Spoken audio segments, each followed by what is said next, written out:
Hello everyone, welcome back to my another mini vlog. বিহুৰ দিনাই গ'লো আমাৰ নগাঁও নেহুবালিত হৈ থকা ভোগালী মেলা চাবলৈ আৰু আপোনালোককো দেখাও আমাৰ ইয়াত কেনেধৰণে ভোগালী মেলা উদযাপন কৰা হয় বলক।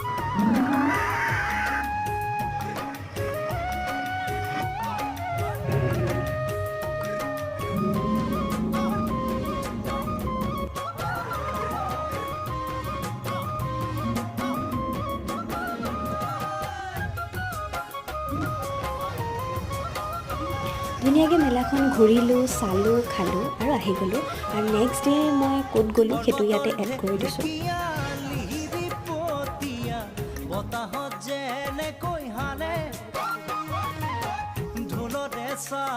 খাবলৈ এনে মুৰ্গী দুটাই কণী পাৰিবলগীয়া অৱস্থা হ'লগৈ এনেকুৱা হৈছে নে আপোনালোকৰো কেতিয়াবা আমাৰ এনেকৈ খাবলৈ এনে মুৰ্গী পুহি দিওঁগৈ খাবলৈ মন নাযায়। তো আজিৰ ভিডিঅ'টো ইমানেই আছিলে, নেক্সট ভিডিঅ'ত লগ পাম, বাই।